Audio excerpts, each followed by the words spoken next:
think we're live. I think we're doing this. I think we just hijacked Rob's show. We did it! Okay. Welcome to Kimmy Culture Podcast. I don't know if you guys know what that is, but that's me. Hello, everyone. I am Kimmy So Cool, also known as the Goodest Sister. Maria Kanellis' protege and about 1,500 million nicknames. But I guess I had to invite my best friends here to talk about AEW Grand Slam. So while my friend up in Canada decided to ditch me, because I guess he just couldn't deal with me hosting this podcast.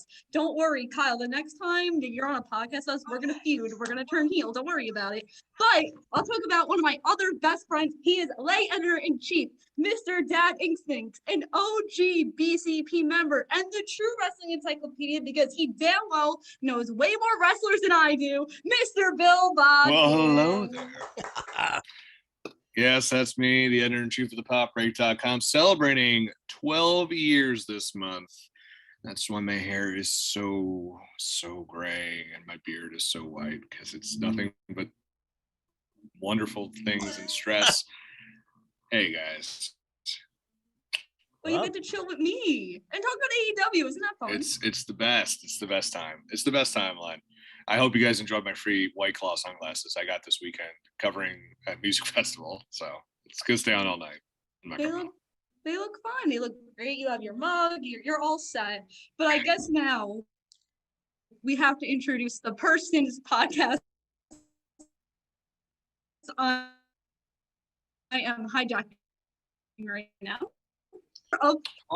That's bullshit. Wait. He is a face.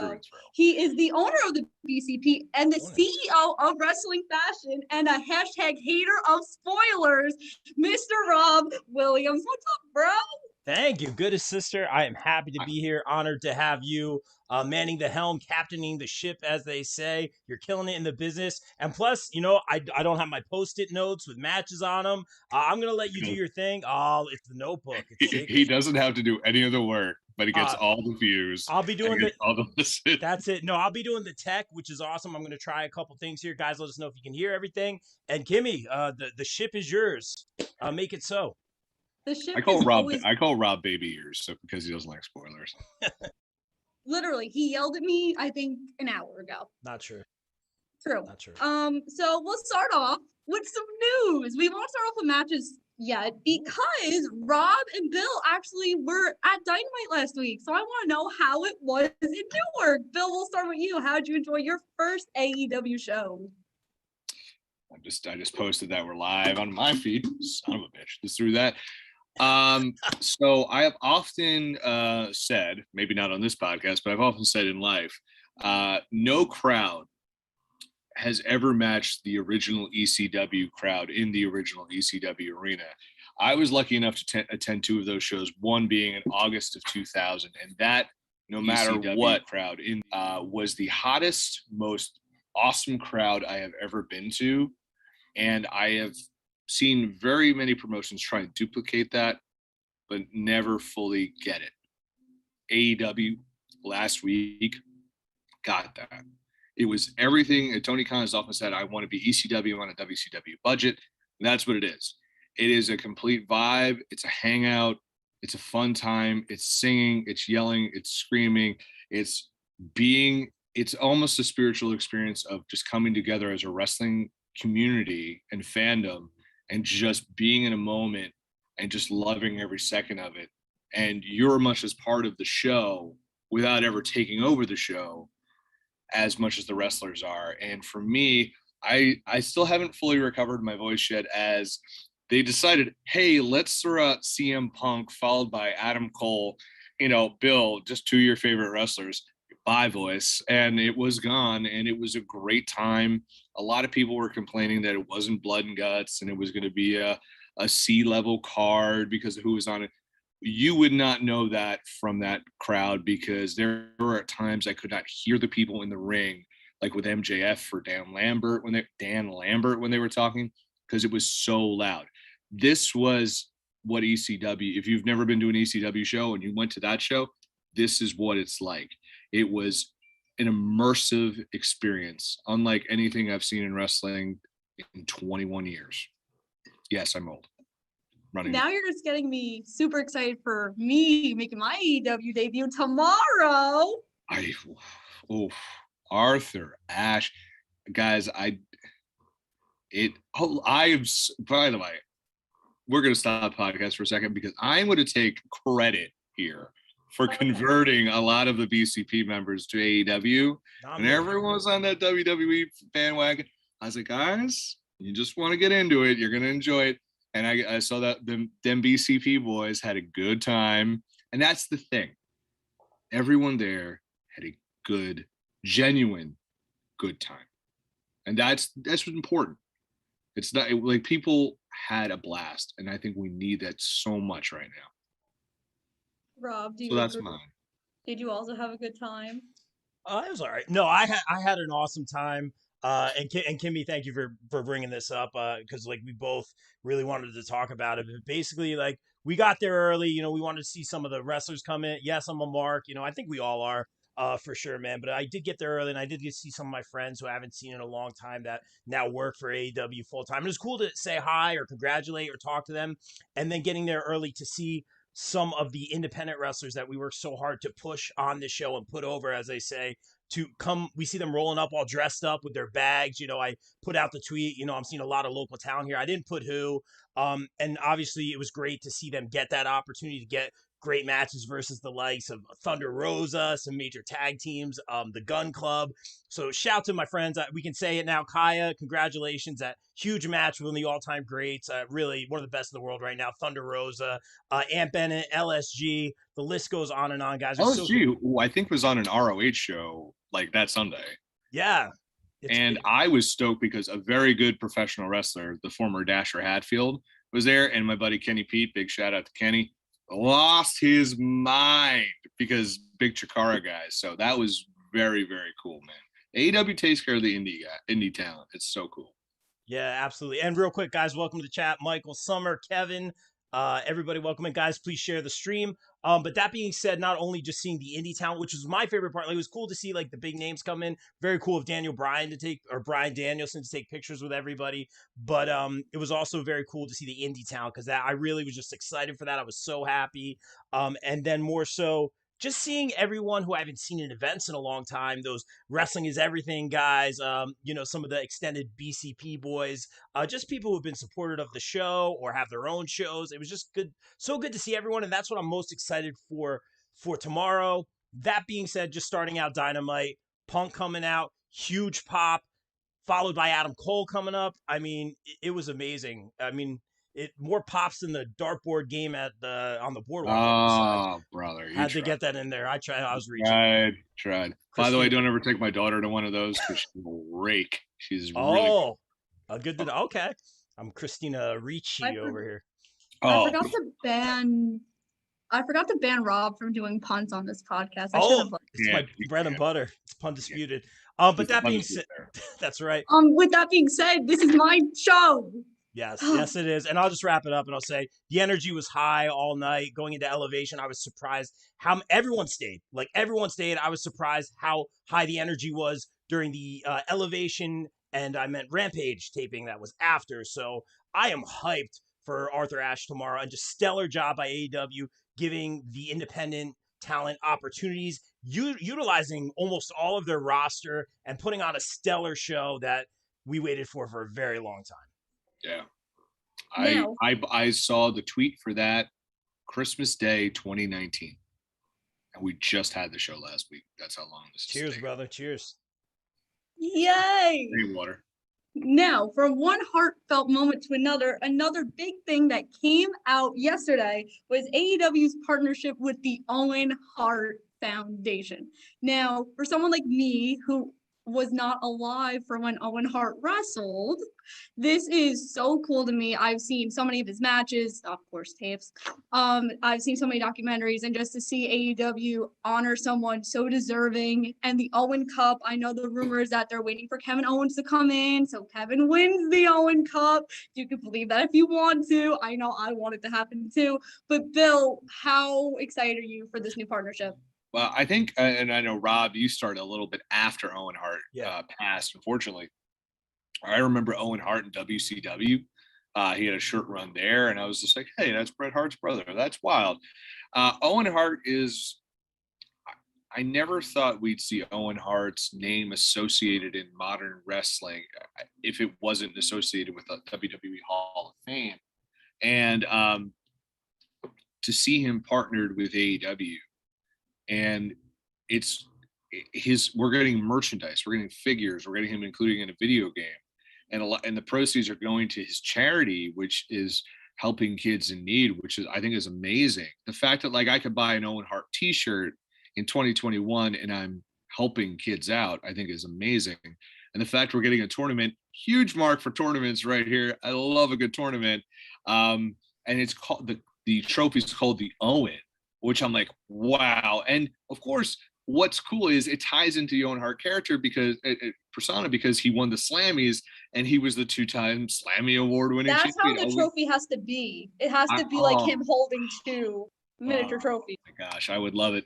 And I hope this becomes what is the equivalent of AEW's Crockett Cup, which was, for those who don't know, Jim Crockett Promotions was the predecessor of WCW, and they used to home the Jim Crockett Memorial Cup.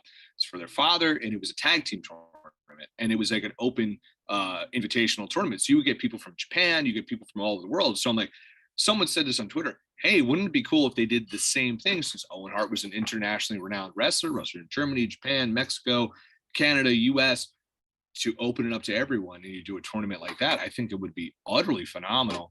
But just the fact we get this cool tournament, and if we can make it a yearly thing, I was going to say a monthly thing, sorry, a yearly thing, I think is amazing. And the fact we're going to get Owen Hart stuff is incredible. And you got to have Bret Hart present that trophy. You got to have it. He presented the first AEW title. My dad's mad at me because I stole his idea with the Kevin Owens thing. No one said I couldn't steal your ideas, buddy. Death, brother. You have a good mind. And I'm sure he watched Owen Hart. Oh, he did. He watched the pay-per-view. He watched the pay-per-view where he died. He like ran downstairs to my mom to like tell her what happened. Thanks. But Rob, what's your opinions of Owen Hart and within AEW? Yeah, good sister. I'll say this. Like, obviously, I keep saying I came into the Ruthless Aggression era. Obviously, watched a lot. Goodest brother, obviously, Nunez, big fan of Bret Hart. And we've been watching a lot of documentaries lately. It's really been fun. We just watched the Monday Night Wars, but I digress. We've been watching so much stuff. I remember the Dark Side of the Ring with Owen. That's super, super intense. But I feel I got to learn about him a lot more from that. And it's very cool to see All Elite Wrestling take the initiative or team up with a not only Owen but the cause and his family. I think his wife is she a nurse or in medical in some form or fashion, or he's a doctor of some sort.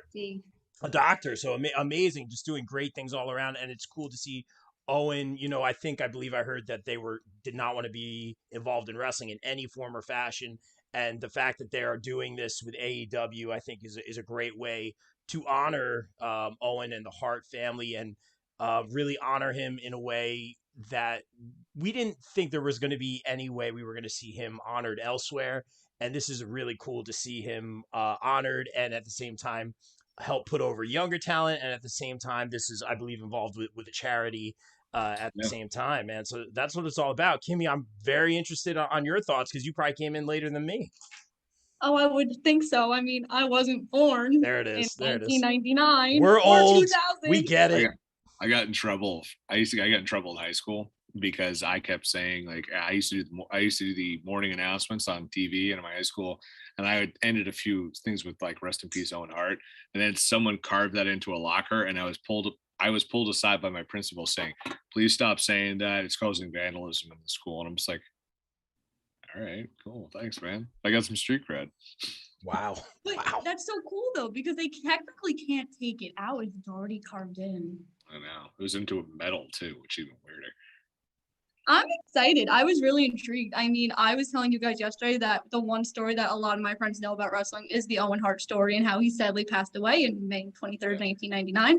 So to see him now still getting remembered, to see the PWT's like partnership that also the Owen Hart Foundation has is super cool. I have my Owen Hart shirt at home. So what?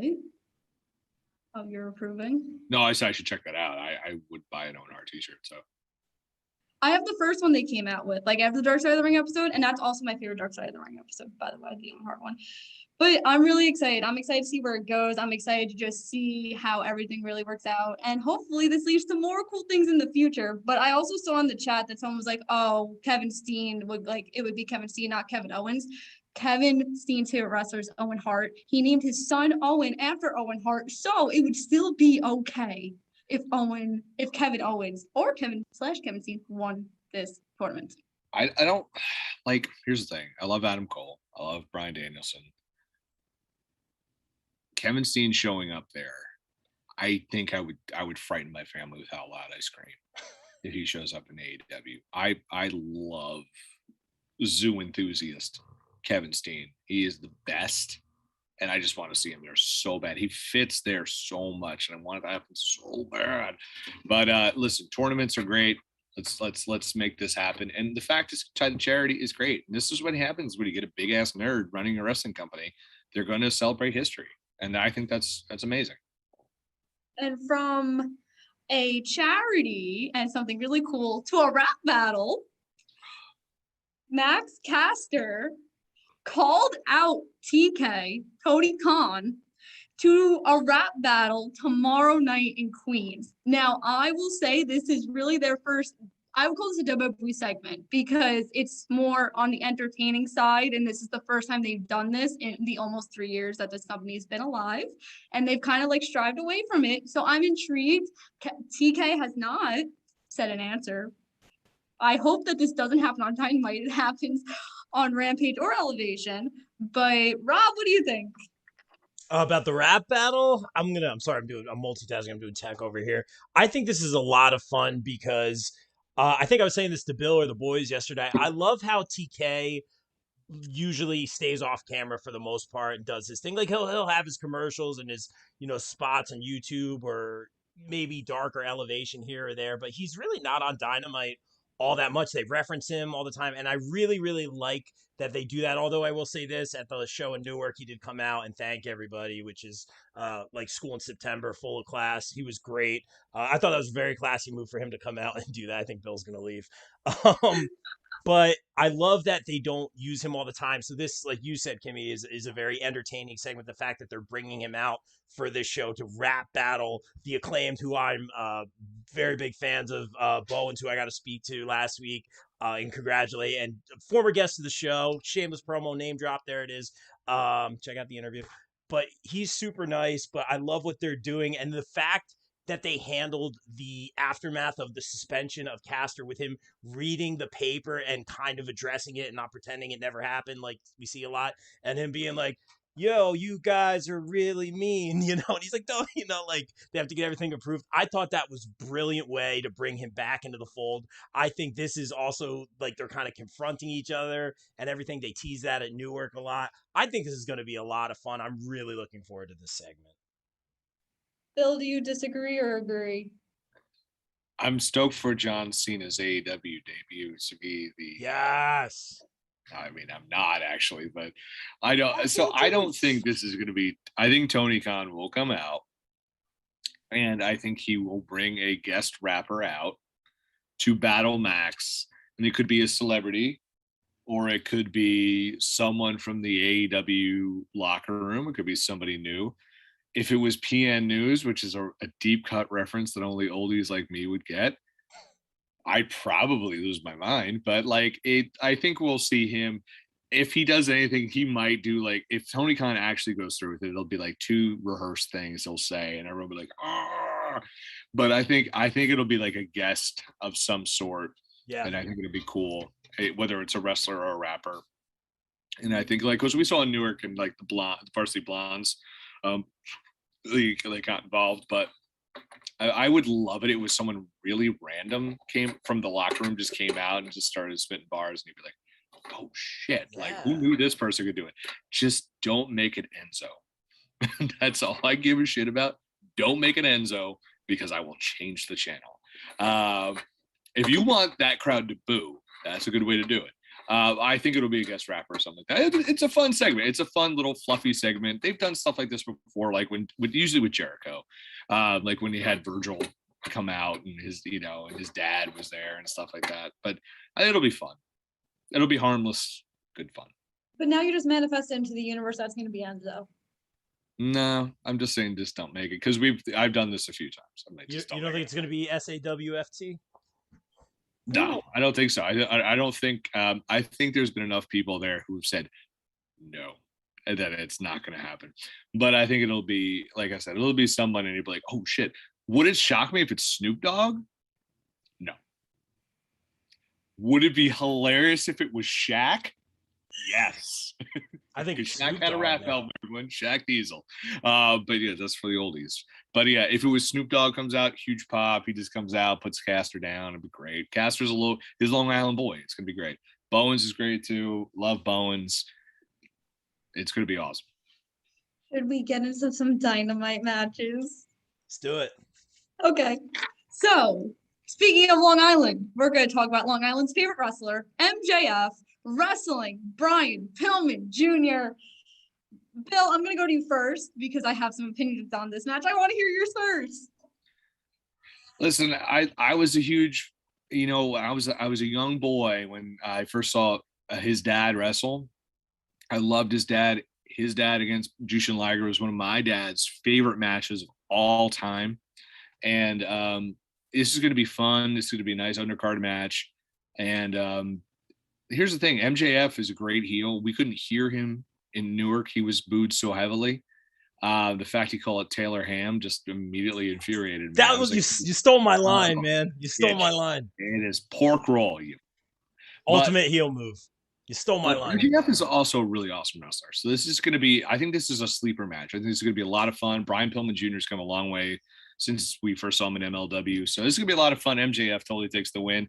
And I think we pivot into eventually MJF and Darby Allen because everyone seems to be in the Pinnacle, which is a faction we've all kind of is still hanging around, is fighting Darby and Sting. So I think MJF is going to get involved with Darby after this. But this is a fun match. And I love the fact they're showcasing Pillman because it's just like, AEW's done a great job, I think, of just being like, these are the guys for the future. Rob. Thank you, good sister. Yeah, I'll say this. Bill stole my thunder here. I was gonna say the ultimate heel move, calling it Taylor Ham. It's pork roll, guys. Like you said, Bill. It's pork roll, ultimate heel move. That's why he was getting booed so much. But I digress. Like guys in the chat, don't you start with that Taylor Ham talk in the chat. I don't want to hear it. But this. Echoing the sentiments of Bill, MJF takes this one in a hard-fought match that will give Brian Pillman Jr. Some shine. It's going to be a great match. I think this is going to be not an easy win, but an easy pick here for me, for MJF to win this one. And that's all I got to say about that.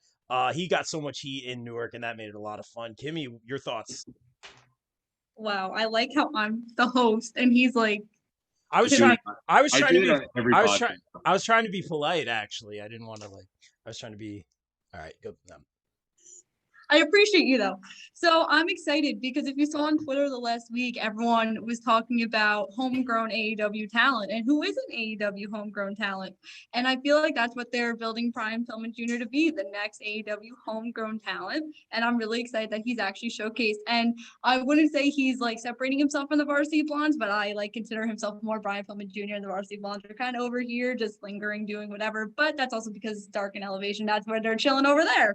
For me, I'm super excited. I think MJF is definitely going to take the win here and make some New Yorkers definitely happy because I'm pretty sure the peeps from Long Island are going to travel all the way to Queens because there's over 20,000 people going to be there tomorrow in Arthur Ashe.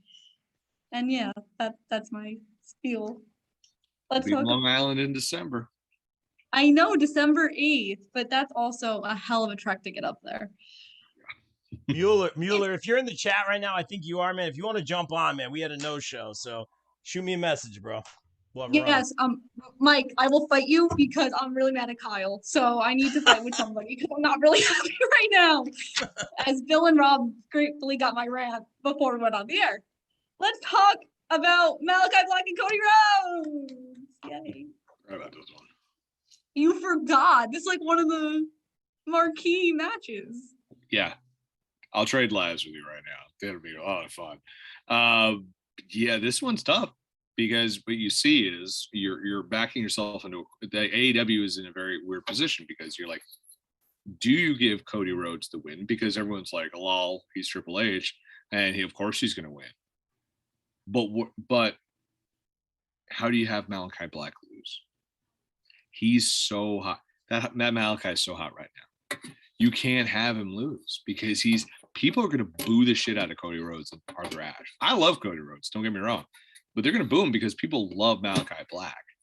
I think Malachi is going to take it, and I'm going to pick it. I think Cody is probably going to win, but I think Malachi has to take this one because the whole thing is it's Malachi's the hot hand, and you got to go with it.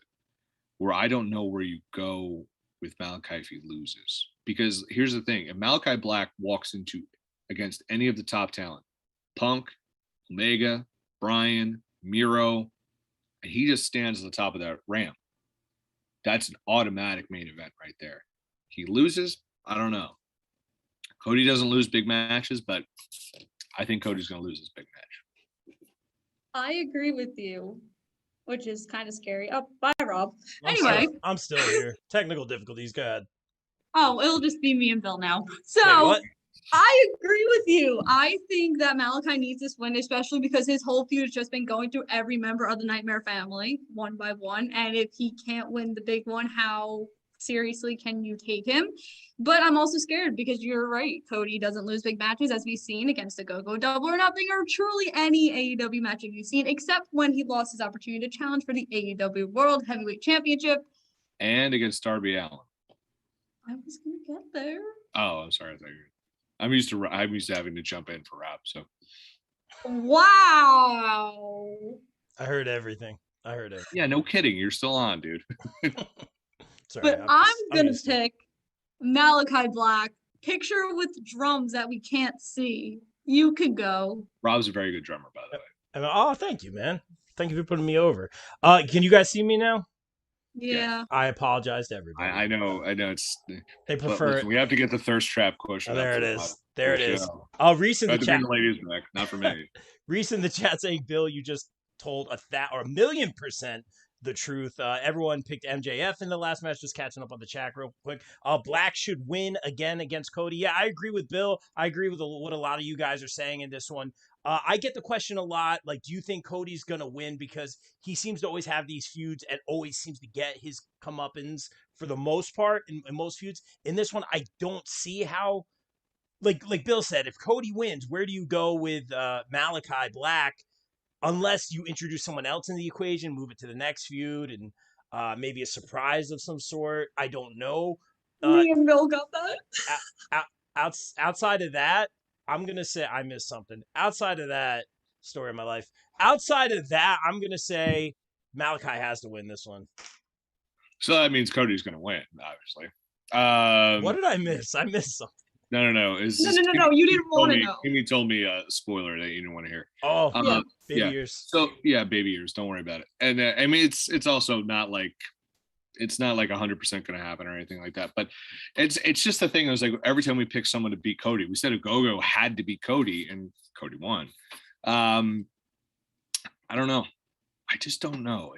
I feel like Malachi has to win, but they Cody's got a reality series starting next week. They've been doing media all week for it. To me, he keeps saying I don't want to be a heel. To me, I'm just like, but you're a heel. That's what he said on the media call. He was like, I don't have a heel bone in my body. I'll never be a heel again. And I'm like, bro, really? Like, he dresses like Homelander from Amazon, from The Boys, which is on purpose. And I'll quote the We Watch Wrestling podcast, which I think he is literally playing 4-dimensional chess here. Kenny Pete, I hope you're watching this and you'll pop for it, is because he's playing this, I'm the good guy, but he's really the bad guy. And he doesn't get it. He thinks he's the good guy, but he's really the bad guy. And he's been doing this, planting these seeds all along. And I really want to see that, because I think here's one thing about Cody Rhodes. Everyone wants to take a dump on Cody Rhodes.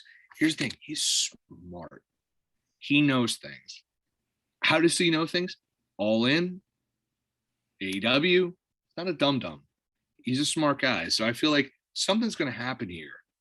And like if he wins a third match against Malachi, I'm fine with that. Like if he does like a first blood match or something like that, that's cool. But I think Malachi Black has to win this match because you have, despite Punk, Brian Cole, and Ruby Soho coming in, Malachi Black is super hot. He's more over than he's ever been. You can't derail that. And his wife should have followed him to AEW.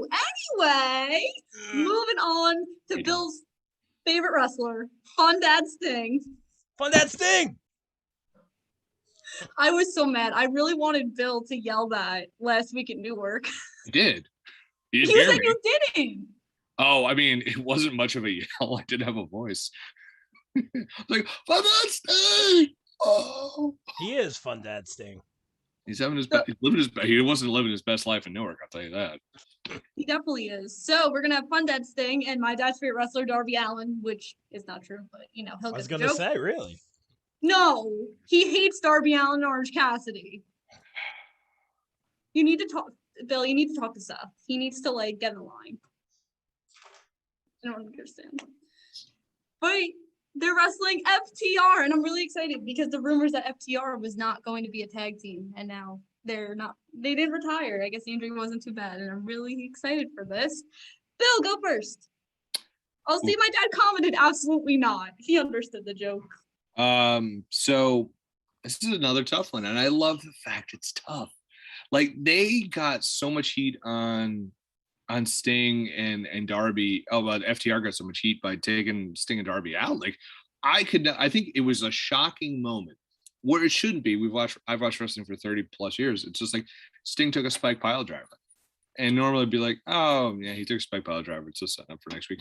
But we were all like, holy shit, Sting took a spike pile driver at 60 years plus old with a bad neck injury.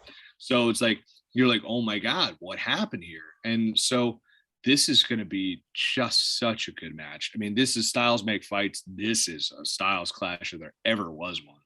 And FTR wins because they get to be in the ring with Sting, even if they lose the match. So I'm stoked for those guys.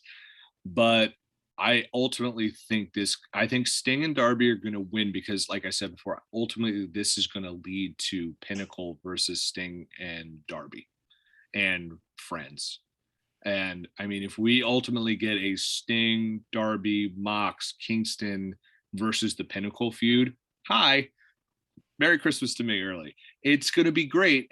So I do think Sting and Darby are going to win this match. This is going to be awesome because what's going to happen, Darby's going to get knocked around by FTR. Sting's going to come in. He's going to do all his Fun Dad stuff.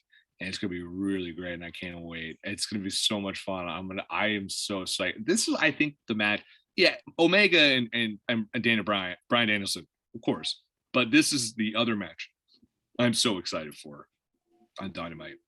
Because it's just like, who picked this match to ever happen 3 years ago? Independent wrestler Darby Allen, probably never wrestling against Sting, and two dudes from the WWE. The Revival. The former Revival, who were shaving their backs with the Usos. I mean, come on. It's like, let's go. Let's make this happen. This is great. I never did because it sucked. So but I mean, and that's not the Usos don't suck. They're great. But I mean, that angle sucked. But I mean, I'm just saying, like, this is so cool. This is happening. No pun intended. Oh, I put Fun Dad Sting in quotes for you. I know. He is such a fun dad. I want to be that version of Sting when I'm in my 60s, if I'm still around. So, I'm just joking. It's gallows humor. It's an Irish thing. Damn. Okay. That was 0 to 100 real quick. I'm going to go with Fun Dad Sting and Darby Allen because I think it's just incredible that Sting's wrestling again because of, something that happened in WWE, but we're not going to talk about it. I think that Darby and Sting are really over with the crowd right now. And even though FTR technically does kind of need a win, they've kind of lost a lot, but whatever. I think Fun Dad Sting is going to be over with Arthur Ashe and the whole New York crowd, and Darby's just going to have fun. It's just going to be such a fun match. This is my sleeper. Bill said MJF and Brian Pillman this is my sleeper. I think this match is going to knock it out of the park. Rob, your turn. Yeah, I think this match is going to have more spots than Cruella's wardrobe. FTR is going to hit a lot of their spots, and I think Sting's going to get some stuff Bill's out. But I'll I'll say this. Um, I've really been interested in tag team wrestling. I've echoed those sentiments over and over again on the podcast. It's really exciting to watch. Seeing Darby and Sting come out together, taking on a team like FTR. This is going to be a really fun, not fun dad. I'm seeing fun dad Sting in the comments, by the way, guys. Hashtag fun dad Sting. Let's get it trending, guys. But I got to agree with you guys. I'll go Darby and Sting for the feel good win here. That being said, we always talk about on the podcast, when is there going to be dissension between them? When's that point going to come? Are they going to fight? Because that's what happens with every tag team, as we've been trained to kind of know. And I'm glad that it's not going that route. That being said, this is a very big show, and I feel like a lot of stuff is going to happen, but I don't see any sort of dissension here. It could happen, but I am going to go with, Darby and Sting. I think that's a safe pick. We haven't disagreed yet. This is kind of scary. Don't worry, we will. Ooh, oh, no. Okay. Oh, I have no idea what the match is going to be, but I'm sure we will. You're going to disagree with me about talking about my role model? Oh. Yeah, I just might. No, you won't. You won't. Yeah, I don't think so. I think that my DMD is going to win and retain her AEW Women's Championship against Ruby Soho, because the destination might be New York, but that doesn't mean the destination means that she is going to win the title. That was so good. Whew. I think that Britt needs to win. They need to. Bill's really disappointed in me right now. I'm doing the Britt face.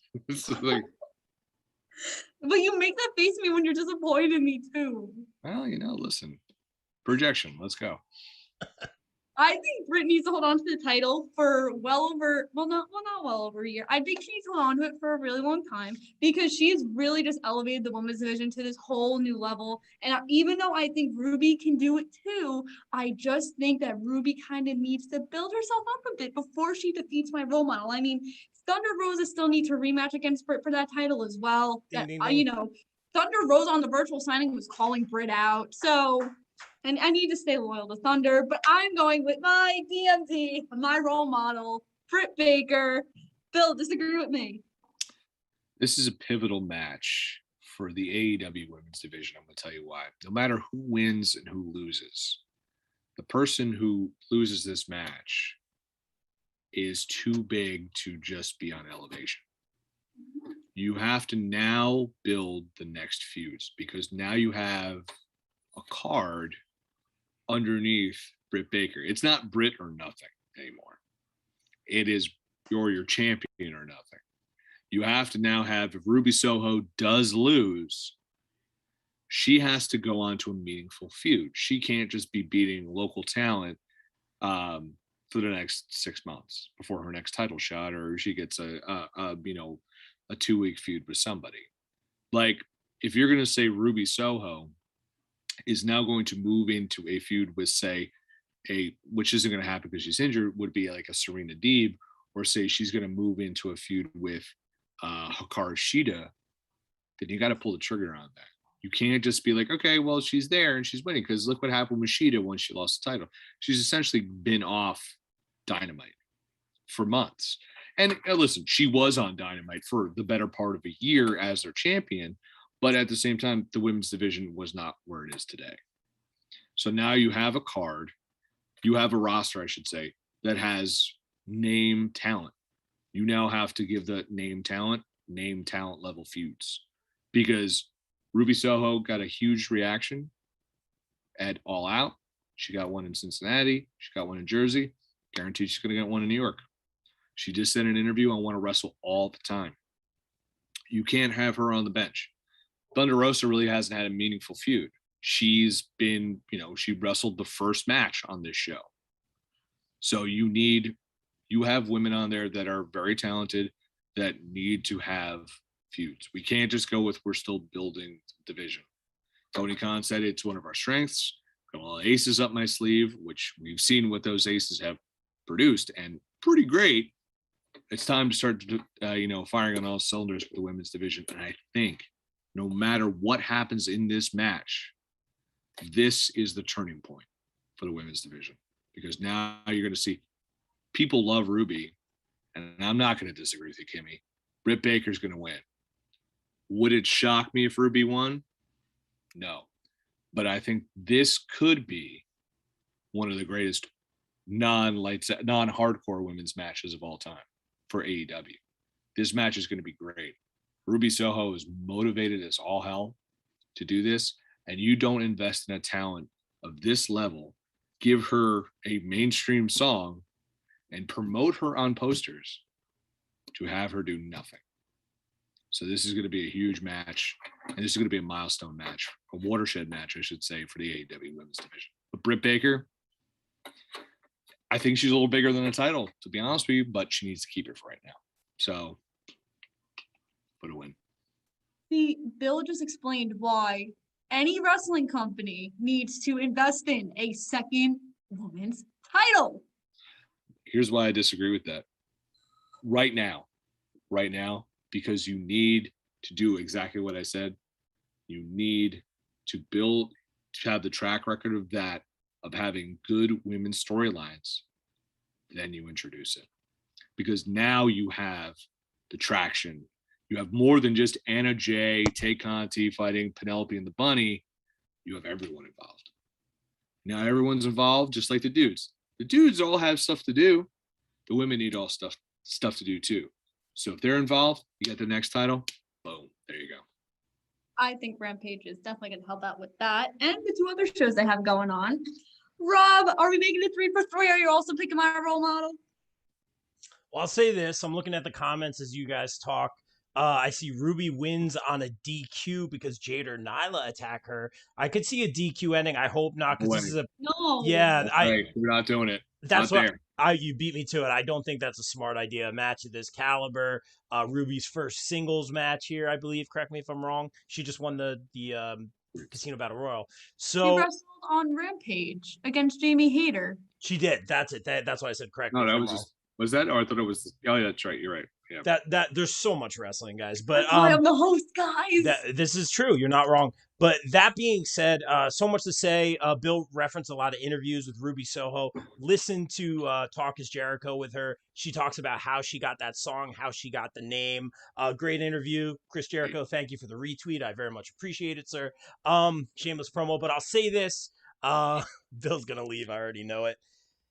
Not for that. There's plenty of other things I could have left for. Yeah, no, I'm surprised you're still here. Bill's leaving because I'm hosting this. No, it's raw. Not. The Cruella de Vil thing almost. Like, you know what? I got to write a review of a music festival. So what's going on, guys? Oh, man. No. Anyway, what? Oh, where are we? So yeah, so Ruby taking on Britt. It's like Bill always says, like. The easy pick here is Britt for a lot of reasons. It doesn't make sense for her to lose the title this early. But like Bill always says, AEW always has you questioning your pick, because I could see Ruby winning this here and getting that huge pop, and I'm okay with it. That being said, let's not forget about the outside factors. Jamie Hayter, Rebel Reba. I think DMD's got to win here, but if Ruby wins here, it would be an unexpected surprise, and I'm very okay with that. It could go either way, but I am going to agree that DMD holds the gold until they have another match. That being said, Thunder Rosa needs to be on Dynamite a lot more. She's killing it on Elevation. It's great, but we need more Thunder Rosa on Dynamite. That's just my opinion. I'll tell her personally. Yeah, there it is. I need more matches involved with blood involved in her. I went like chain matches. I want all sorts of stuff. She's just gonna kill it. You should have told me like yesterday. I fucking don't have time for things. Let's go to our main event, the dream matches of all dream matches. Kenny Omega versus Bryan Danielson. There is no title on the line. I think we all need to say this again. There is no title on the line, which means that Kenny could lose. That's it. Which means the American Dragon could win. And I'm picking the American Dragon.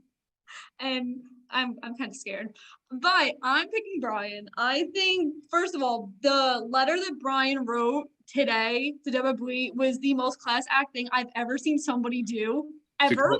To quote a lot of stuff Rob and I have said, not surprised. And usually it's with negative shit. But I'm not surprised he did that. He's a fucking good guy. Bill tells me that every day, guys. I tell him something, he's like, not surprised. That's fair.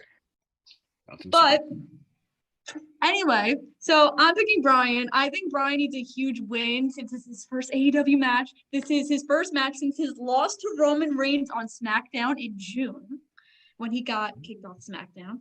Yeah, see? So I'm picking Brian. I think this is going to lead to a bigger match for the title. I'm assuming maybe our whiskey drinking cowboy might come out at the end. I guess we'll see. Bill, I'll let you talk about the possibility of your favorite wrestler making a return to our trash tomorrow. Man, this is so hard. I've been thinking about this match, man. I think Kenny Omega's going to win. Or it's either Kenny wins or it goes to a draw. That's my dad said. Because it's just like, man, it's so tough to pick because it's just like, Brian winning would be so easy, and everyone's like, Brian won. Of course, Brian won. He's a new guy. He's WWE, all that shit. I'm just get rid of that for a second. Daniel Bryan does need to win. It's his first match. But does Daniel Bryan need to win? He's Bryan Danielson. It's American Dragon. I've been waiting to call him the American Dragon for 10 years. Does the American Dragon need to win? No, he doesn't. He's the American Dragon, one of the greatest wrestlers of all time. In the ring, and I could see there's going to be shenanigans. Do I think Hangman shows up? No, I don't think he does. I think we need the Dark Order to really explode before Hangman shows up. And I think that has to happen on Dynamite, and I think that happens in Virginia, where Hangman's from. But I think Kenny Omega wins because that's only going to be so much more when Hangman does return to beat him, because now he's beating the guy who's beaten Brian Danielson. And then Brian Danielson says, remember me, cowboy. I'm the guy who's going to come for that. Maybe Brian Danielson wins it then. But ultimately, I think it's going to be Kenny Omega who's going to take the win. This match is going to be incredible. It's just weird for me to actually think it's happening, because 6 months ago he was headlining WrestleMania. We haven't seen anything like this in 20 years plus, and I saw that guy. You guys didn't see it. I did. I'm sorry. And no. It's not saying like that. It's just like, I've seen this happen, but it still doesn't make sense. I saw Hulk Hogan jump to WCW to fight Ric Flair. And I saw Ric Flair jump to WWE to fight Ric Flair back in the early 90s. But this still this makes less sense to me because it's happening so quickly. And it's just, I almost can't fathom it. But the fact we're getting it is just showing you that wrestling is just incredible right now. So it's like that. And listen, I'll put WWE for a second. Big E winning the title. I've been wanting that for years. It happened. Great. Awesome. I love it. That's showing you how great wrestling is right now. But I'm going with Kenny Omega. So I'll ask you this before I get to Rob. Do you think anyone is coming out tomorrow as a surprise, like we've been saying on podcasts in the past leading up to this show? I don't think there's anyone. If anyone was going to show up, I always thought it was going to be Ric Flair, and I don't think that's going to happen now, nor should it. But is anyone going to show up? No, because the three guys, I'm just thinking guys, by the way. I'm thinking gals right away because there is one gal who I'd love to show up, but, she's pregnant and working in NXT right now. Is Candice LeRae, Rob. Candice LeRae. I got there. I was like, shit, Rob, come Congratulations, our favorite. Congratulations. Oh, it's the best. That gender reveal. Oh, so good. Okay. He's like, should I make a prison video? Is that what I should do? And I'm like, oh, you son of a bitch, you genius. But anyway, regardless, I don't think so. I just really don't think so. If we see anything, I think it's involved on Rampage with Moxley. I don't know if it's a person as much as a video, but I don't think we're going to get anyone from I don't think we're going to get a Bray Wyatt. I don't think you're not going to get Steen, obviously, or Generico, or you're not going to get Gargano. Those are the big names. I don't see anyone who's been released unless the only people I could see would be the Iconics, the Inspiration. I'm sorry. That's it. I mean, that'd be great. But October 2nd, meet them at Legends of the Ring. I'm I'll sorry. be there. Go. Shameless promo. Island, New Jersey. 10 minutes from my house. So it's, I'm at a wedding. I know. So that's the only ones I can't see someone huge showing up right now. I just don't see who those are, nor do they need it. I don't think you need it. You had 4 huge debuts. I don't think you need it. Rob, who are you going with in the dream matches to close out our historic Dynamite? Man, Bill brings up some really great points as always. I'll say this: the first guy to get there and say, I'm gonna put someone over, just from, this is my opinion from what I've seen on television, is going to be Daniel Bryan, or Bryan Danielson now, but as we've seen it as Daniel Bryan putting so many guys over. I think everything changed. Man, I'm going back and forth. I'm arguing with myself right now. I think everything changed when Kenny Omega lost that Impact title, because I didn't think he was going to lose anything. I thought he would keep getting more gold, but we saw a weakness in his armor. Then you see him continue the feud with Christian again. That's obviously over now. But we see that Kenny can lose. It's not like a Roman Reigns thing. The fact that this match isn't for the title, I think, changes everything. And I love that it's not for the title. Daniel goes, it isn't about the title yet. I don't think Bryan Danielson goes in there and goes, I want that title. Da, da, da. He wants to fight. Just like he said on the microphone, he really wants to fight. That being said, it's his first match there. You send him home happy, give Bryan Danielson the win. But man, it's tough. I think it's almost more about the match than the winner or the loser. It really is. I mean, it's one of those things where when you see a really good match, like, yeah, you do remember who wins and stuff, but like, you really just remember the match. And I think this is going to be one of those. And I hate to build up expectations so high, and then you see something where they're running low on TV time and it's cut short, or there's commercials and it ruined, like, whatever it is. I can see them going over. Yeah, I hope so for something like this. This is a big show, man. They've been doing so much media. There's going to be so much going on. You don't need to see the accountant for the 50th time. You could cut into it. I'm sorry. But this is so tough to choose.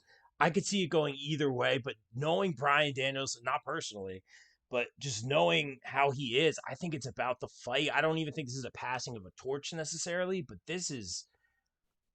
I think Kenny Omega wins this here. Even though it's not for the title, which changes everything, I still think Kenny Omega wins this, and they kind of move on from this and go somewhere else. I don't think it's like the rematch because that's what they did with Christian. I don't like it when they like redo things. I think Bryan Danielson is here to wrestle and to wrestle everybody, and he's not afraid to take L's, and he loves the business, and I think that's what this is about. That being said, to answer your second question, Kimmy, I do think somebody comes out. I will go the other way because they've been taping this show forever. I don't know who it could be or why it could be somebody else, but I will say, I don't know. That's a good one. That was good. I like that. A lot of people in the chat are asking if the 90-day. I don't know. Like, seriously, what's up with that? There's varying reports. There's rumors. Who knows? I don't know anything. That being said, we don't know. But I think, send them home happy. Obviously, there's going to be a Rampage taping after this. There's going to be some great matches on that. But Rampage is going to be a 1 hour of Rampage before, 1 hour of Rampage after. Oh, okay, that's how they're doing it. I wonder how Elevation's going down. Because I want to see. I want to see some of my friends. All right. Well, anyway. Who knows? You'll see me tomorrow. I'm stoked. I can't wait. I think Omega wins here, but that's not how the night ends. I think they kept their foot on the gas. We were like, oh, they're going to wait a while on Bryan Danielson. They're going to wait a while on Cole. Kept their foot on the gas. I'm all about it. You know me. You snooze, you lose. That's my mentality. Someone gets hurt. We were going to have those 4 horsewomen versus the 4 horsewomen. That never happened. People got pregnant. They got hurt. People weren't ready. Whatever it is, don't sleep on things. Let's go. I love that TK is keeping his foot on the gas pedal. Let's go here. Let's keep the surprises coming. And I would love to see the Inspiration, by the way. Yeah, same. I mean, I'll make my AEW debut tomorrow, too. Let's move on. I wouldn't be surprised. Likely to happen. I would not be surprised. You heard it here first, exclusive. Let's move on to Rampage. And we are going to talk about one of my favorite wrestlers that I've ever worked with, Anna Jay versus Penelope Ford. I'm not going to do it because the last time I did that, I got made fun of on this podcast. So, by us, yeah. By Kyle. I was going to say, we're all not here, so nerds. Whatever. Yeah. True, Kyle's fake. So, I went there. He's fake. Fake as hell. Hopefully he's okay. Oh, that's true. That's true. I hope you're okay, Kyle. You're okay and healthy, Kyle. I care about my Canadian friend. Yeah. I care about my best friend too. Yeah, I do. I text him every day. I'm gonna shoot him a message while you guys are talking about this. Yeah. Okay. Rampage. We got. So this is. Yeah. So. It's gonna be Anna Jay versus Penelope Ford, and I'm going with my girl, Dark Order member herself, Anna Jay, because she needs momentum. She just came back. It's leading to this huge tag team match between Ty J, Penelope Ford, and Allie the Bunny, who also, fun fact, my roommate's name is Allie, so I got to show Allie wrestling. And she hated Allie the wrestler 1,000%. She was like, what the hell is this girl doing? And I'm like, I'm sorry. But I'm going to go with Anna Jay. I think she needs a huge singles win after returning from injury. Rob, go. Edmund Lang, that's really mean. I'm not 14 years old. I'm messaging Kyle. Hit me with the match again, and I'm doing tech. Anna Jay. I got that part. Penelope Ford. Oh, man. Short and sweet. I love Penelope Ford. Loved her on the indie. She's done some crazy stuff that I've never seen before.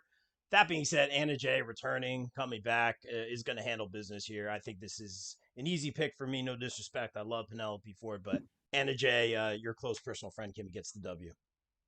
I'm too nice to join Dark Order.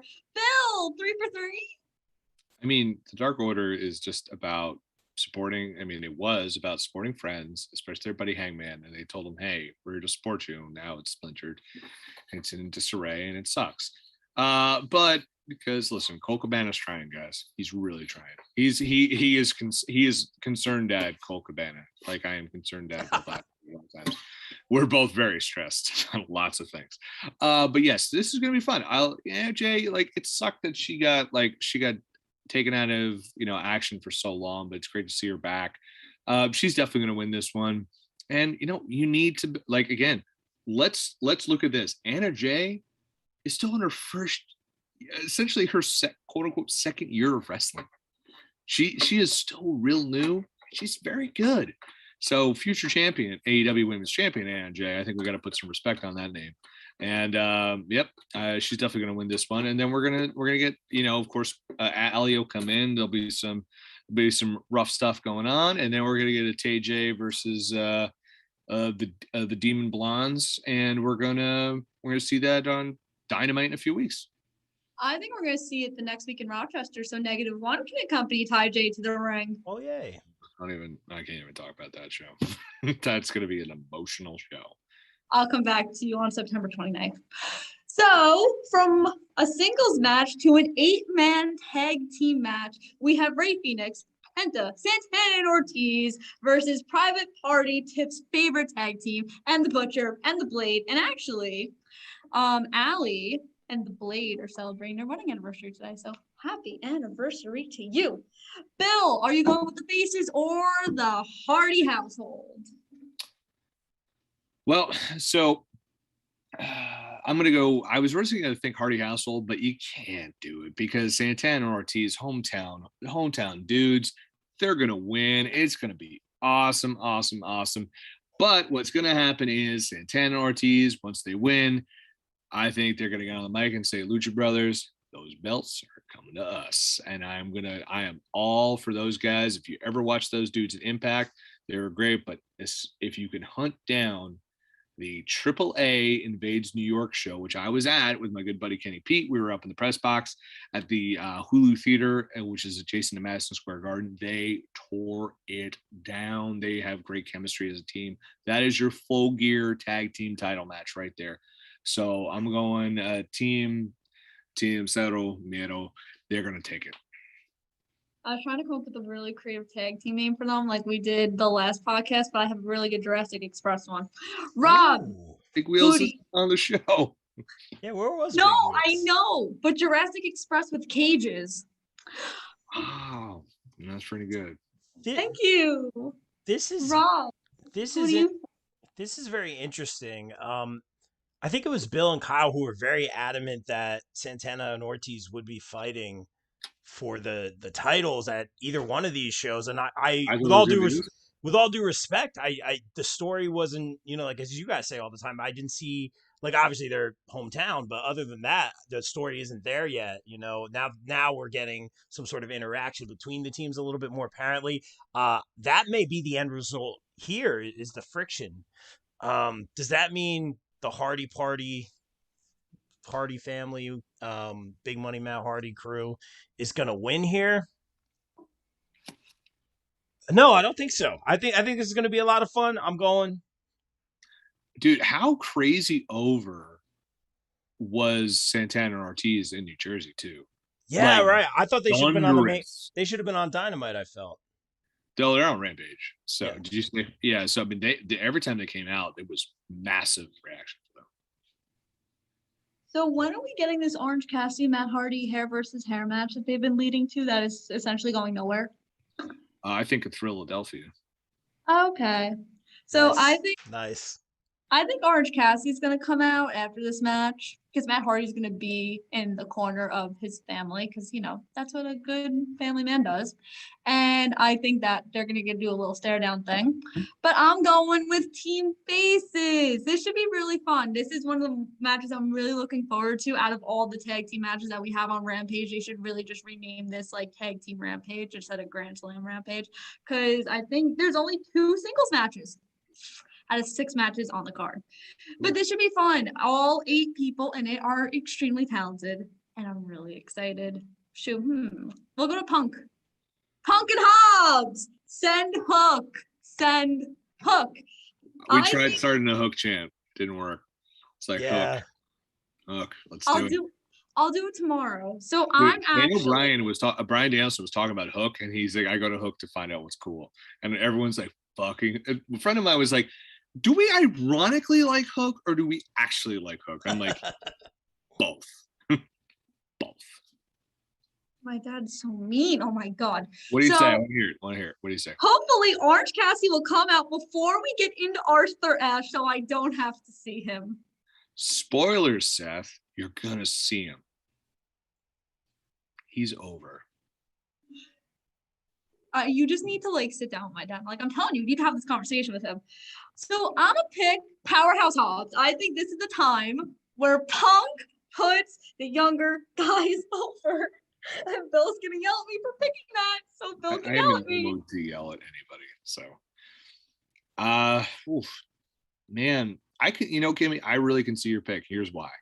Because I'm not gonna say I agree with it, but CM Punk has talked about wanting to wrestle Powerhouse Hobbs. Ultimately, I think this is a Ricky Starks CM Punk feud.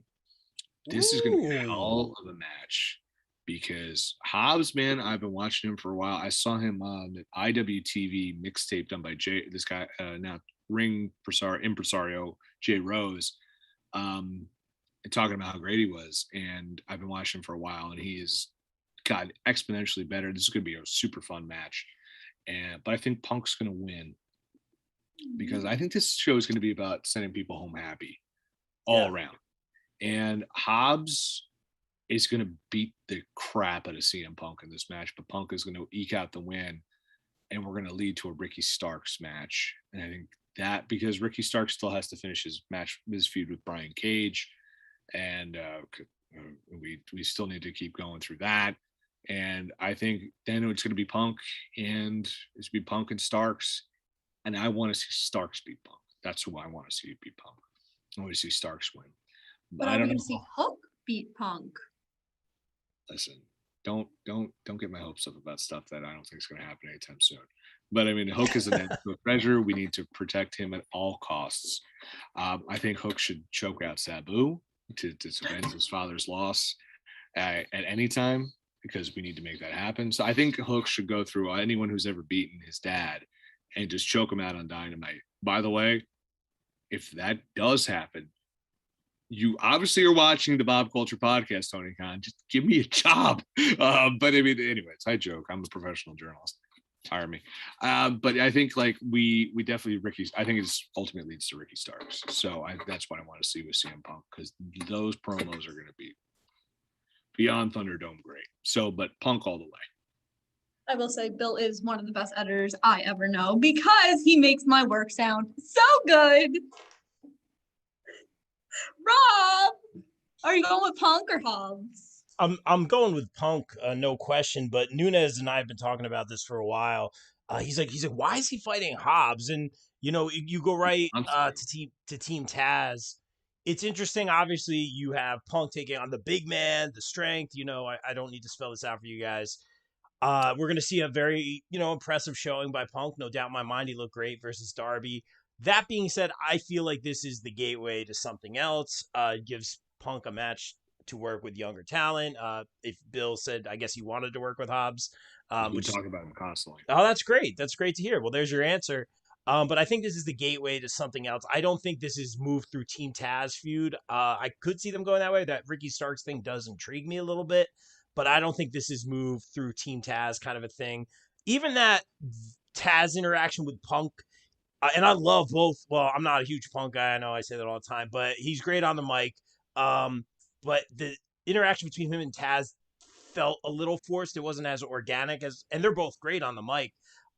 So I think this is kind of the ends to a means, and I don't think it's going through Team Taz. I think this is going somewhere else to a bigger, no disrespect, like to a bigger caliber match, where Punk maybe, like Punk versus Adam Cole, whatever it is, maybe it is that, but I think Punk is going somewhere else with this. This could be very interesting, and I don't think we know what it is yet, and that's by design. I don't see them go through Team Taz. That being said, long story short, even though I already told my long story, I got to go see Punk to win this one. Here's why I'll disagree with that, just because I think AEW doesn't need. Obviously, we're doing Omega Dragon real quick, but I think with Punk, I don't think we have to rush through a lot of stuff. I think like he wants to work with Hobbs. He says he definitely wants to work with Ricky Starks. So I think if Punk is like, I don't mind like the big names being separated to be like, okay, Punk's over here. He doesn't have to deal with the Elite. He doesn't have to deal with Pinnacle. So he's going to be over here. He's going to be doing this thing, and he's going to elevate these guys. Because I think the thing with Hobbs is, I think Hobbs is going to look real good in this match, and everyone's going to be like, oh, this guy's a real tough son of a bitch. Because I guess if you haven't been watching AEW, you would have known this already if you have been. But I think that's what's going to open a lot of eyes for Hobbs. And I think that's what they want to do. A loss is a win for him in many ways. Yeah, no, I agree with that. That being said, though, I'm always, like, I hate to be that guy, but I always worry about like injuries, especially with like guys. And I hate to be that guy, but with guys, you have all these big names coming in. Like, it's bound to happen with somebody, especially someone who hasn't wrestled for so many years. Bill, we talked to Pat Buck, and he was the one to say, shameless promo, name drop, your body gets calcified, And I'm not saying that's necessarily going to be the case with Punk. He's ready to go. He's been training. He's done other fighting and other forms or fashions. But I'm always a fan of like, don't sleep on things. Like, and I'm not saying go big guy, but I think don't wait too long. And they have their foot on the gas, so I could see them setting up something big here. Sure. From CM Punk to his greatest feud in early 2012 with Chris Jericho. Segues, they're really good today. And Jake Hager versus Scorpio Sky and Ethan Page with Dan Lambert there, I guess. I hate that guy. He's doing his job. You're supposed to. Good, because he's annoying as hell. I'm not looking forward to seeing him tomorrow. But, what? He's got heat. Yeah. I know, but like, he's annoying. I'm going to go with Jericho and Hager, because I feel like I'm picking a lot of faces, and now I'm like second guessing myself. But I think that Jericho needs to win after the momentum he had with MJF. He fought for his career and he saved it. So now he needs more wins. And, Hager's been gone for 15 million months, which is always a good thing. So I'm going to go with Jericho and Hager for Bill to now pick Men of the Year. Men of the Year are going to win. You know why? Jake Hager's going to turn Chris Jericho. Oh. Remember, this is a Bellator guy. He's an MMA guy. Oh, you're so right. You're so right, bro. I know. I'm doing the Britt Baker. You're just like. I literally did the Britt Baker. Sorry. If you watch that whole time, Hager's smiling. you got to give the, it's easy to pick against Men of the Year because it's just like, what have they won? And every big feud they've had, they've lost. But to me, you don't bring Dan Lambert in. You don't put all these MMA people around them. Just have them lose. Men of the Year are going to win this. Hager is going to turn on Dan Lambert. On Chris Jericho, because we need to break the inner circle up. It's just time to go away. Stop it. I know the inner circle is going to be great this year. Sam Guevara said it. No. Jake Hager doesn't need to be in. He doesn't need to be in the inner circle anymore. He needs to be with Men of the Year. Give them more heat. They have a heater now. They have a faction here. And Jericho in the inner circle versus Men of the Year. Let's go. I think it'd be great. And that's what I want to see happen. I love Ethan Page. I love Scorpio Sky. Have them win. They need a big W. Let's go. I wish I could get a round of applause from Rob. Oof. Rob, do you agree? It's taken a long time. Every time I'm always everyone else has got a great opinion but Bill on these podcasts. So I got to take a W where I can. Wow, man. I was going to go with Jericho's team on this one, but you are so right, Bill. I'm so glad I did not pick first. Oh, the shades are coming off. You are so right, and I hate myself for not seeing it. This makes so much sense. We talk about the Pinnacle. We talk about the Inner Circle being together yet separate. When FTR came out, they still had the Pinnacle entrance. But again, they're all doing their separate thing, which is cool, but they've been doing their separate things for so long now.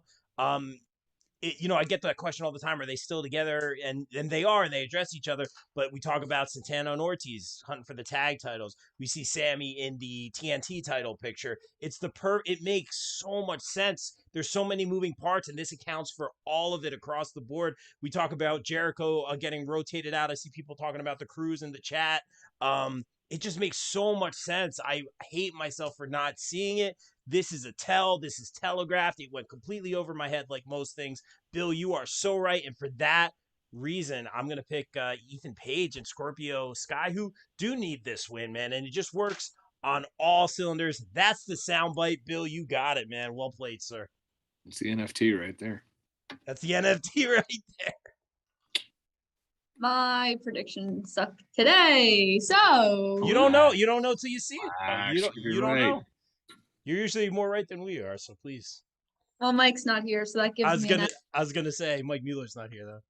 I heard him call me out on the last podcast. Excuse me, sir. Fight forever. Don't pick Ty Conti. That's such a horrible pick. Wow. Yikers. Yikes. I hope I see him on Thursday for Extreme Rules podcast. So shameless promo. Oh, you mean just the regular podcast, the regular pay-per-view with no actual Extreme Rules? No, they made Roman Reigns Finn Balor an Extreme Rules match. Yeah, because people were complaining. Probably, I don't know. I'm not trying to be disrespectful, but there were no Extreme Rules matches on there. No, but thankfully we're not talking about that freaking card, and we're talking about a way better one. Let's talk about the Young Bucks and my second favorite wrestler, Adam Cole. By the way, Rollins is not on this Extreme Rules card. That's horrible. Versus Jurassic Express with cages. We are continuing what you said that was so good before. It still is. I know. I just want to bust your chops. He's so mean. I had such a rough day. I'm going to go with Young Bucks and Adam Cole because it's the first time in 4-5 years that they've teamed together. Right, probably, yeah. Yeah. And I think that they kind of need this win a little bit more than Jurassic Express with cages. Rob! I'm super excited for this one. This might be the one I'm most excited for, like for that taping or for that whole night of Dynamite and Rampage. Adam Cole and Young Bucks, man, that's going to be great. Jurassic Express has been amazing, and their tag team stuff has just been so good. I want to see more of them and Lucha Brothers. I want to see some sort of triple threat with them and the Bucks. But this match with Adam Cole and the Bucks, man, this is going to be. I'm super hyped for this one. I gotta go. I'm looking at it right now. I gotta go Adam Cole and the Bucks, no question on this one. Jurassic Express, they take a lot of L's here and there. Christian starting to take a lot of L's. And I always say this with Jungle Boy, like he's gonna be a big star, but you need to he needs to lose, not a lot, but he needs to lose frequently to kind of become an actual underdog, because he's so popular and over, and he does, but it's important that he loses, if that makes sense, here and there. But I love Jurassic Express. I'm super excited for everyone in this match. This is gonna be a good one, but give me Team Adam Cole, baby. Bill, 3 for 3. 3 for 3, man. The super click, the super elite, they're going to win. This is going to lead to the following matches: Adam Cole and Jungle Boy, the guy he said he wants to desperately fight, and Adam Cole and Christian Cage. We're going to see those matches coming in the next few months. Those are going to be great. I think Adam Cole and Jungle Boy could be the pay-per-view match because, like I said, he wants to wrestle him so bad. I think they could see that. The whole thing is going to be great. Yeah, the elite needs to win. You have to have a dominant elite win here, and like now wishing they had not done the Pinnacle and the Inner Circle with Blood and Guts, because like the super elite versus some sort of Punk Brian, Christian Jungle Boy type thing, I think would have a little more juice to it. But yeah, super elite's gonna win.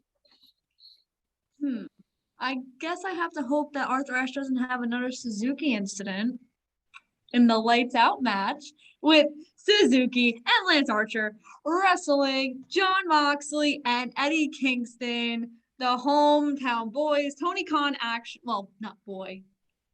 He's a man. No, I know. I said like plural, and one of them's not from New York.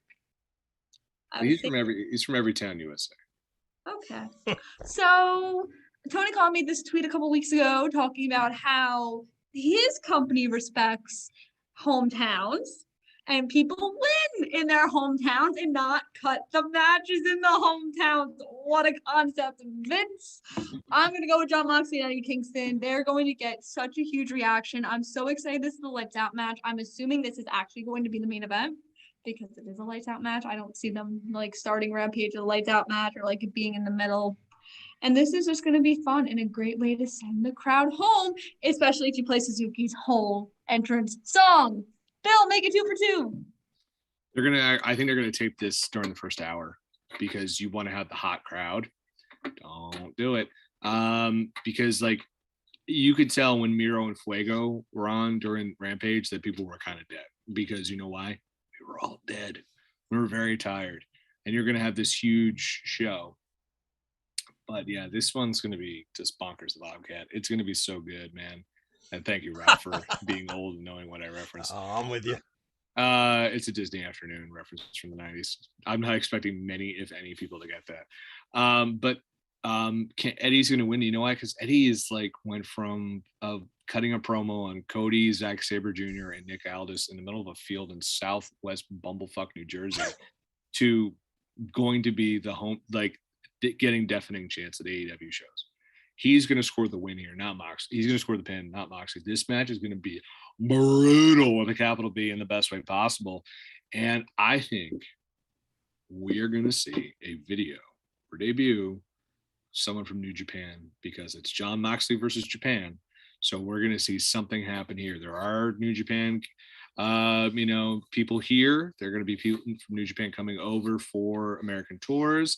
Could it be Will Ospreay? Could it be Jay White? Could it be a video of Tanahashi? Who knows? Something's going to happen here. This Suzuki inclusion in AEW has been awesome. Suzuki's one of the best wrestlers to ever live.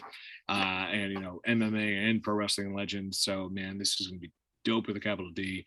And it's going to, you have to put over Eddie Kingston here because, man, the place is going to become unglued for him and also for LAX. Proud and powerful, Santana and Ortiz, whatever you want to call him. Yeah, totally. Oh. Team Wild thing. 3 for 3. He's like, I don't know who Minoru Suzuki is. No, there it is. There it is. No, I've been seeing. I got yelled at the wedding for not knowing who Suzuki was. My dad yelled at me across the I would yell at you at a wedding if you didn't know who Suzuki was. One, because I'd be like 5 drinks in, and I'd be like, how do you not know this? Why don't you become wrestling? He's murder grandpa. No, I've been Been loving what I've been seeing from him, obviously live in person last week and then on the pay-per-view and such, and Dynamite and all that. A lot of comments in the chat saying this match could be a blood fest. Very interesting. I'm gonna go the other way. You remember when you guys all yelled at me for picking Lucha Bros to win the titles? I think I'm gonna get yelled at again, but I'm gonna go the other way because I think Lance Archer needs this a little bit more. And I like what I'm seeing from the glasses are off. Everybody dies, Bill. I think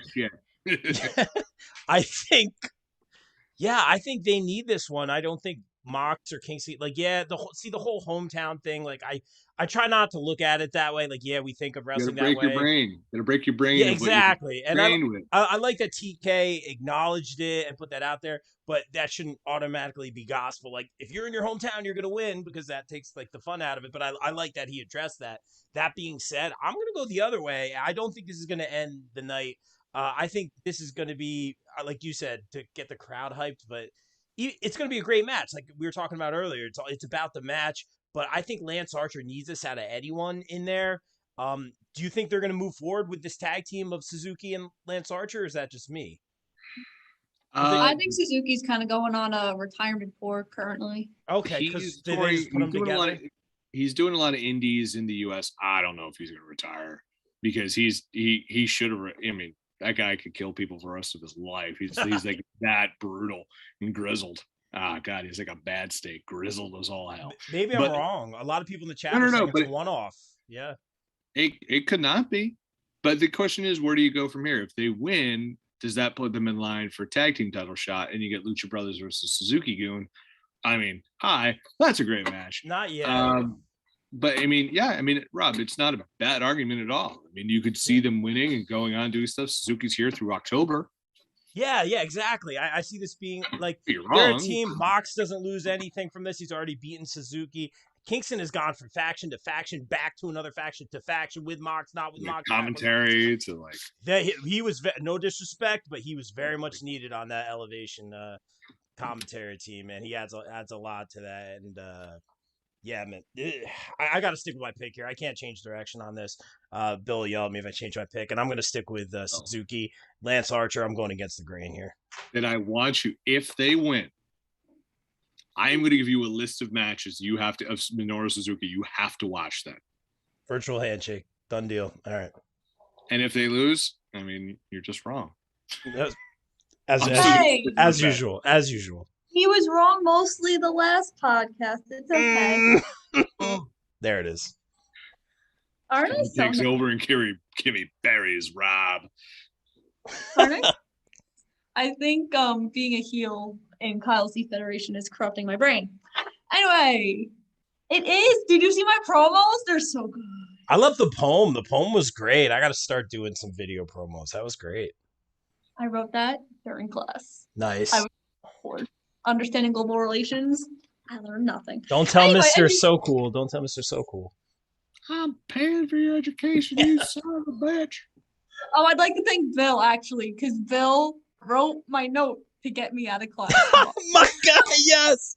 Cool Dad Bill. Nice. He did a hell of a job. So thanks, Bill. What did the teacher say? Oh, I went up to, so he didn't answer my email. So I went up to him and I was like, oh, you got my email, right? He goes, yeah, about the wrestling thing. Yeah, you could go. And I'm like, I was going anyway.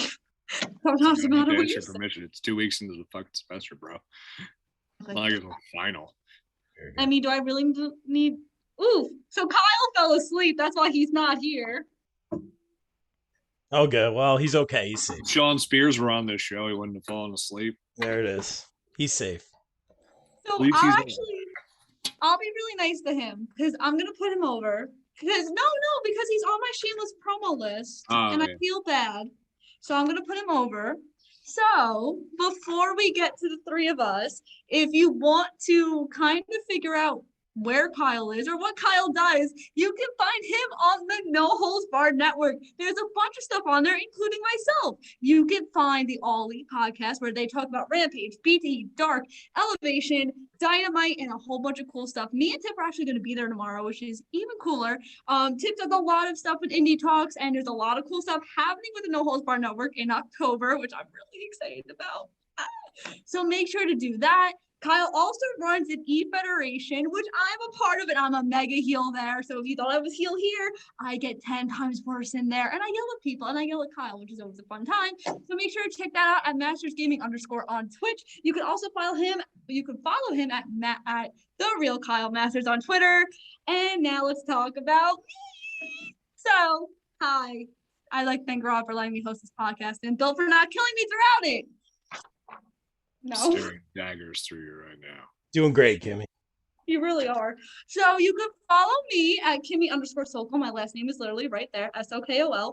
Or Kimmy Talks Wrestling on Instagram. And like I said, you can find me on No Holds Barred Network. I review Raw and NXT and AEW and SmackDown. And tomorrow, we're switching it up because I'm not doing a review. I'm going to take you guys with me to Grand Slam. I'm going to vlog my entire freaking day.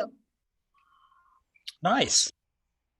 I know, I came up with it all by myself. I was really proud of myself. I also came up with the idea in class, so we see how much I'm really learning in school. But some other cool stuff I do, you can please go to Legends of the Ring, October 2nd in New Jersey.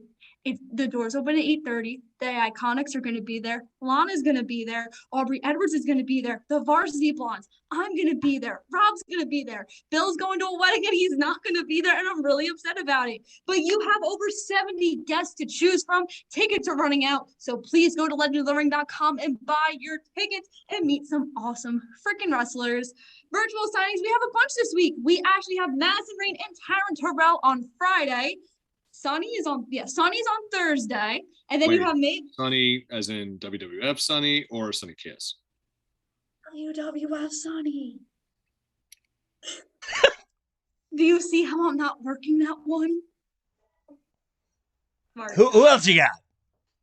May Valentine and Camille are doing one together. Oh wow. I know. And there's a bunch of virtuals next week for Legends of the Ring. Aubrey Edwards. There's the virtual with Lana, Marina. I'm actually working every single virtual on Saturday. So the beautiful people, Extreme Expose. Please check all of that out on EastCoastAutographAuctions.com. And I also write for thepopbreak.com. My article's coming out tomorrow about Dark Side of the Ring. And I write a bunch of cool stuff on there too. I wrote a really cool article talking about why WWE's Women's Division is going backwards. I sent it to Bill, and I really hope it gets published soon. I hope he approves it. And you can also find me here. I predict podcasts, and I'm mostly wrong. I mostly fight with a bunch of people, but that's okay. And yeah, that's kind of my spiel. Thanks to Best Friends for being here with me and sticking through me with an hour and a half. Bill, tell everyone about thepopbreak.com. You must follow me on Twitter. I am at BodkinWrites, WRITES, where I'm just talking about wrestling, but most importantly, I'm retweeting and talking about stuff from thepopbreak.com. Follow us on all forms of social media, which I'm going to get to in a second. We are celebrating 12 years, like I said earlier in the podcast. Yes, Rob. So just for the people who can count. I also thought you just did this, and I'm like, that's 7. And then I realized I don't have my glasses on because I got lights in my eyes right now. So anyway, thepopbreak.com, we cover movies, television, music, comic books, pro wrestling, anime, digital trends, all sorts of great stuff. We just covered the See Here Now Music Festival in Asbury Park, New Jersey, headlined by Smashing Pumpkins, featuring NWA owner Billy Corrigan, at Billy on Twitter, which is always just really funny that he's at Billy because that's weird.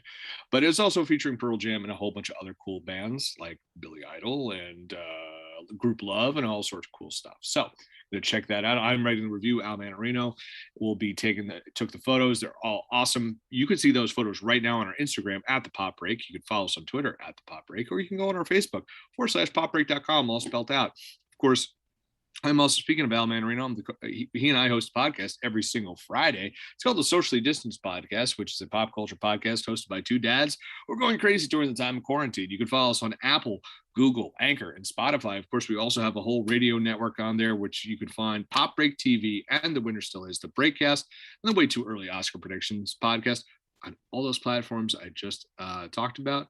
And yeah, thanks for having me. And I'm always on here talking AEW because people don't like when I talk WWE because I get too negative. So I appreciate every time you're on a WWE panel with me. I was like, it sucks. I mean, every time you're just on one, Rollins just happens to lose. I don't know if those correlate with each other.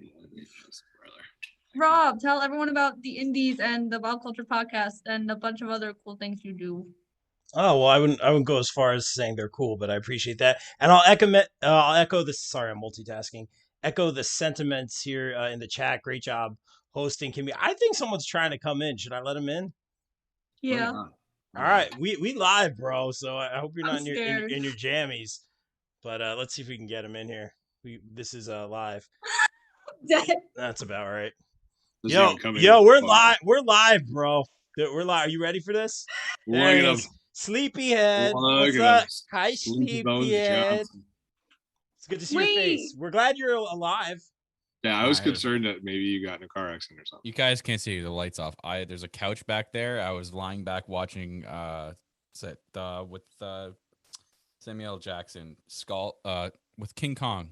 King Kong Skull Island, which is always on before and after Dynamite. Yeah, completely passed the fuck out. You were watching the podcast and fell asleep. I'm used to it. I'm so sorry. I woke up to 50 messages on my phone. Like, oh no. I had other people text me going, "Are you alive? Did you die?" No worries, bro. No, thank you for checking all in. All the worries. Guys. My quick prediction is tomorrow is gonna kick fucking ass. Okay, that's my prediction. I'm gonna ask you this question because I want to know one match. One match that you. There you go. Omega. Yeah. Danielson. That's what I want to know. Who it's you? His boy. It's his boy. No. He's a fair and balanced ice talk hockey guy. Sorry, I just grabbed the hoodie. He's like, I have no shirt on under here. If Rob said that, there'd be like 5,000 like ladies on there, like, tell us more, Robert. I was rocking the wife beater. And I need to look professional. Scott, okay, you said Omega and Bryan. I think it might be a draw. We heard that too. Someone else said that. Yeah. I think they're a draw or Omega. But I wanted to say this tonight too. Don't be surprised. Coffee time. Don't be surprised, son, if they don't open the show tomorrow. Oh, I see. For time reasons. Yeah. And give them the full 20 whatever minutes they're gonna give them. They end with the rap battle. Or I think they end. I heard about that. I think they end with. They could end with Britt and Ruby.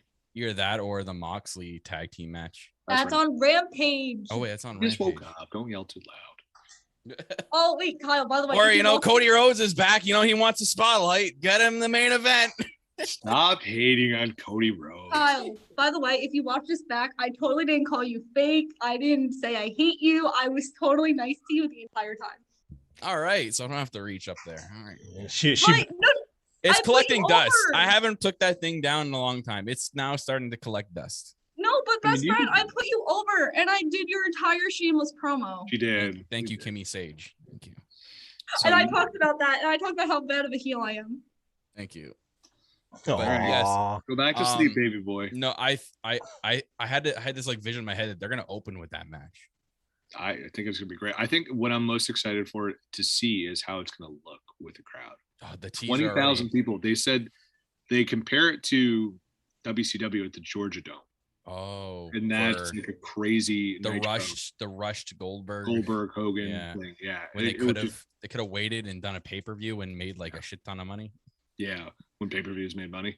Yeah, it's just like, so I'm just, it's to see that crowd and to see that setup is going to be. I'm so excited.